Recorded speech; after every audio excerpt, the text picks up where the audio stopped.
Mr. Speaker, yet again, we have a round of mutual lethality between Israel and Hamas, except that the military asymmetry means that the death toll runs against Palestinians by a factor of several hundred to one. Some 500 Palestinian civilians have been killed, all of whom 80% or more are children and elderly. Here are some. Hajizia Hamid Al-Hilu, age 80.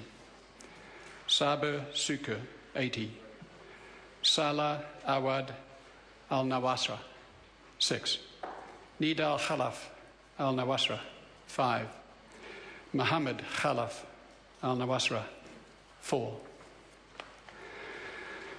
Then we must mourn as well the murder of the teenagers. On the Israeli side, Eyal Yifra, 19, Gilad Shah, 16, Naftali Frankel, 16, and on the Palestinian side, Mohammed Abu Khadir, 16. This is an unmitigated tragedy all round. So how should New Zealand react to the latest crisis? What should the New Zealand policy be? The fundamental issue at stake in this crisis from 1948 to 2014 is the occupation of Palestine by Israel. Everything emanates from this. The refusal to implement the UN framework for peace under the Oslo Accords, the continuing and expanding settlements, the wall, which is judged by the World Court to be illegal, and the excessive use of force by Israel. This is not to condone the firing of rockets by Hamas. We do not condone violence by anyone. But let us recognize the violence of Hamas for what it is: a desperate attempt at resistance by an oppressed people. And so following, we must recognize Israel's violence for what it is: a continuation of oppression for an illusory kind of security. As it happens, the UN Charter requires a member state, when exercising self-defense, to immediately report it to the Security Council. I have scrutinized the formal communications to the Security Council over the past week by both Israel as member state and Palestine as observer state. Each advances its own case. Palestine, on 14 July, appeals for all possible measures by the international community to provide immediate protection to the Palestinian civilian population throughout the occupied state of Palestine, and I quote, against the ongoing savagery and military aggression being perpetrated by Israel.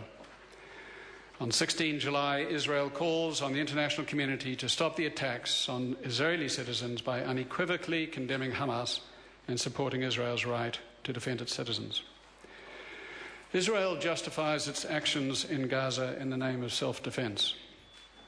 Mr. Speaker, the inherent right of self-defense, sanctioned in international law for several centuries now, does not justify what Israel is currently doing in Gaza. Most jurists around the world are describing the Israeli actions as an excessive use of force and a violation of humanitarian law. If this is self-defense, it is time the principle evolved in a manner that precludes this kind of response.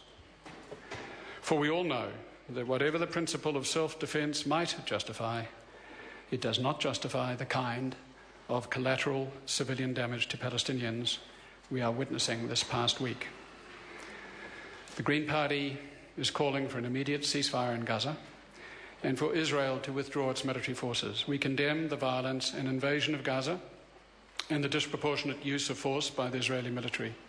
We call on the UN Secretary General to establish a fact-finding inquiry into the events and submit the report to the General Assembly and to Switzerland as depository government of the Fourth Geneva Convention. We call on the New Zealand government to call for a consideration by the UN economic and other sanctions against Israel, as occurred with South Africa in the 1990s and 80s. If the Security Council, in its ineffable wisdom, is unable to address the issue, perhaps the General Assembly can consider such a course of action under the Uniting for Peace precedent. And we call on the government to increase New Zealand humanitarian aid through appropriate UN agencies targeted at relieving the human suffering in Gaza. We support the idea of Palestine acceding to the Rome Statute and referring a complaint to the International Criminal Court alleging individual leadership crimes against humanity by certain named leaders in the conflict. And if Israel feels justified in referring Palestinians to the ICC, it only has to accede to the Rome Statute and join the court as well. Sir, there will be no end in sight to this conflict as long as there is a relationship of oppressor in Israel and Palestine. Israel has a right to exist peacefully and securely, but they will not find this in the sustained, brutal and dehumanizing oppression of Palestinians. There will be no end in sight as long as the only options open to Hamas are surrender or resistance. The accord between the Palestinian Authority and Hamas went some way to recognizing the legitimacy of each. I say this not to offer support for all policies of each, but to reiterate that, although the struggles and opinions of some might stir distaste, the grievances of a people deserve to be heard with open ears and engaged with respectfully. I do not think that power over others will ever lead to lasting peace for Israel. Work needs to be done to build mutual respect for the lives and livelihoods of Palestinians and Israelis. This will need an abundance of empathy and a rehumanizing of each other in the other's eyes. No doubt, crimes have been committed against civilians by both military groups, and both require condemnation. But in the longer term, peace requires a political realignment and a refashioning of mindset, perhaps on all our parts, before a settlement is achieved and peace is finally secured. Speaker. Right Honourable Winston Peters. Speaker, New Zealand First joins with other parties in this House in expressing grave concern at the